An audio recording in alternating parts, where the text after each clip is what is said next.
Okay, now we will proceed with when net annual cash inflows are not equal in the question. आपको हर साल का जो cash inflows है वो different बताए हुए हैं, तब हमारा फॉर्मूला हो जाता है surrogate. Surrogate means average, on an average हमारी pay back period when we are not sure, हम एवरेज वर्ड लगाते हैं, तो हमारा फॉर्मूला हो जाएगा initial investment divide by the average cash flow after taxes. ये सम करते हैं पहले, उससे क्लियर हो जाएगा. 6.10. A project proposal that involves initial investment of rupees 1 lakh is expected to provide cash flows of 50,000, again 50, then 30, then 5,000, then 5,000 for a period of 5 years. इस question में देख के हमें पता लग रहा है 5 साल का है, तो अगर हमने पीछे टेबल देखना है तो हम वैल्यू देखेंगे 5th ईयर की, पहला पॉइंट. दूसरा पॉइंट, हमारे पास 5 साल के लिए कैश फ्लोज डिफरेंट है. पिछले सम में फिक्स था 12,000, इस सम में हर साल डिफरेंट है, तो हमें एक एवरेज निकालना पड़ेगा. तो हमारा पे बैक पीरियड का फॉर्मूला क्या हो जाएगा, investment divide by the average cash flows. हमारी इन्वेस्टमेंट है 1 लाख रुपीस, हमारी एवरेज क्या आएगी वो हम कैलकुलेट करेंगे. 5 साल का कैश फ्लो प्लस करके डिवाइड बाय 5, वो 28,000 आ गया एवरेज. दैट मेक्स पे बैक पीरियड ऑफ 3.574. यानी हम एक्सपेक्ट कर रहे हैं कि कम से कम इतने टाइम पीरियड में हमें रिटर्न मिलेगी. नाउ अब हम कैसे कैलकुलेट करेंगे present value on the basis of the present value table. पिछले सम में क्योंकि फिक्स था, हम ये फिगर टेबल में लोकेट करते हैं, क्योंकि यहाँ पे कैश फ्लोज हर साल की डिफरेंट है.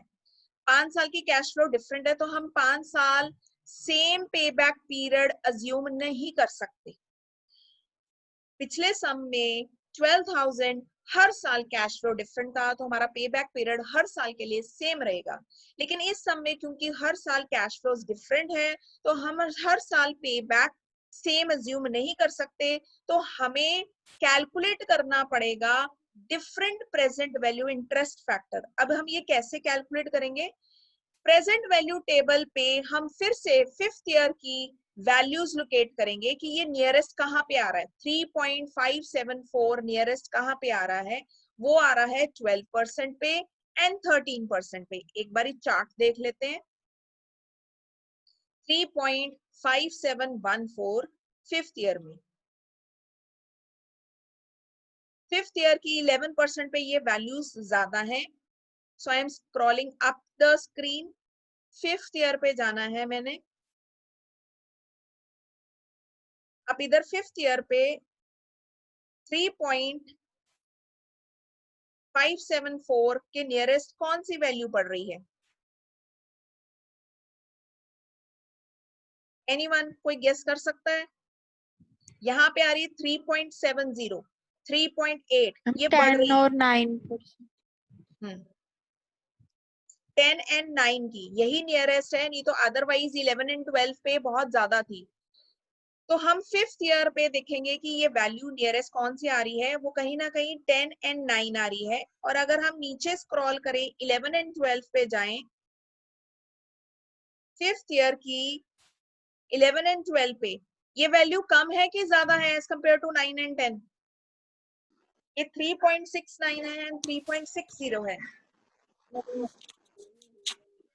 मैम 13% वाली 3.5 13% के 5 ईयर पर 3.5172. ओके, 13% पे आ रही है 3.99. I am sorry, 5th year की है 3.5172 एंड 3.4331. ये हमें लग रहा है कुछ ज्यादा नियर है 3.571 की, है ना, ये ज्यादा नियर लग रही है 13% एंड 14%. Yes, तो ma'am. लेट अस चेक कि यहाँ पे क्या लिया है. देखो इन्होंने भी ये 12% एंड 13% लिया है, ये ज्यादा नियरेस्ट है. 5th ईयर की 3.6048 and 3.5173. Can you see the table now?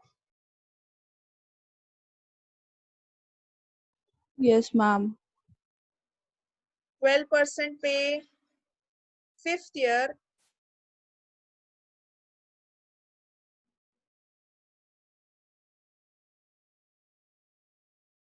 सी इन्होंने लिया है 3.5712, एक 13% लिया है और एक लिया है 12%, 3.60। कोई मुझे बता सकता है why not 13 and 14%, why 12 and 13%? Can anyone explain me this? क्योंकि मैम 14% पे, हाँ जी बेटा बताओ। मैम क्योंकि 14% वाला मैम वो कम शो कर रहा है जो हमें दी हुई है, 3.5 दिया हुआ है, पर वहां पे 3.4 आ रहा है, तो वो कम है उससे। एग्जैक्टली हमें 3.5 मिनिमम चाहिए ही चाहिए। हम एटलीस्ट डेसिमल के बाद 1 या 2 डेसिमल प्लेसेस देखते हैं जो एटलीस्ट श्योर होना चाहिए या एग्जैक्ट होना चाहिए, और वो एग्जैक्ट आ रहा है 3.51। तो हमारी मिनिमम रेंज हो जाएगी 13%। 5th ईयर पे हम इससे ज्यादा थोड़ा ले सकते हैं, लेकिन 3.5 से कम में नहीं जा सकते, इसलिए हम 12% पे गए हैं। हम 14% पे नहीं गए क्योंकि 14% पे गिर रहा है, 3.4 पे आ गए। क्लियर है? तो हमारी रेंज हो जाएगी 12 एंड 13%, जो यहाँ पे लिखा हुआ है 12 एंड 13%, और उसकी फिगर्स हमने नोट कर ली। तो कम से कम 12% एंड 13%। सो जब भी आपकी एनुअल रिटर्न 5 साल की डिफरेंट होती है तो हमारा मिनिमम जो IRR होगा दैट इज 12%, और हमने इसके अकॉर्डिंग मैक्सिमम निकाला है 13%। ये दोनों पे हमने present value chart figures calculate कर देखनी है टेबल से। कैश फ्लोज हमारे पास 5 साल का है, तो जैसे हम पिछले चैप्टर में करते थे, हमने मल्टीप्लाई करके प्रेजेंट वैल्यू कैलकुलेट करा। इसके बियॉन्ड हम 2-3 और परसेंटेज का कैलकुलेट करते हैं, जैसे इन्होंने 14% का कैलकुलेट करा। देन नीचे देखो ये 18 पे चले गए, 19 पे चले गए। ये हिट एंड ट्रायल मेथड है। आप जब इसकी एक्सप्लेनेशन लिखोगे, ये एक अप्रोक्सीमेशन मेथड है। जब भी आपकी कैश इनफ्लोज डिफरेंट होगी, ये हमेशा अप्रोक्सीमेशन मेथड है, और आपने ये चार्ट्स तब तक बनाकर दिखाने हैं जब तक नेट प्रेजेंट वैल्यू कैलकुलेट करने के टाइम पे ये नेगेटिव नहीं आ जाती, तब तक आपने ये कैलकुलेट करना है। तो आप हिट एंड ट्रायल है, जो आपकी रेंज आई 12 एंड 13 वो तो कैलकुलेट करना है, उसके बाद आपने एक्सीड करना है 14%, 15%, 16%, 17%, 18%, क्योंकि हमें पता है जैसे जैसे ये डिस्काउंट रेट बढ़ता जाता है नेट प्रेजेंट वैल्यू डिक्रीज होती जाती है। डिक्रीज हो रही है, अभी हमने पिछले सम में करा है ये एक्सप्लेनेशन। तो अल्टीमेटली ये डिक्रीज होकर नेगेटिव तक जरूर जाएगी। तो आपने ये तब तक चार्ट कैलकुलेट करके दिखाना है जब तक आपकी नेट प्रेजेंट वैल्यू नेगेटिव नहीं हो जाती, तब आपका ये टेबल एंड होगा। फिर आप IRR का फॉर्मूला अप्लाई करोगे। I will just explain you the सारी फॉर्मूला। परसेंटेजेस का बनाएंगे 15, 16, 17। यहाँ पे कौन सी टेबल पे, कौन से चार्ट में हमारी नेगेटिव गई? 19% पे। राइट? तो नेगेटिव होने से पहले 18% तक ये पॉजिटिव था।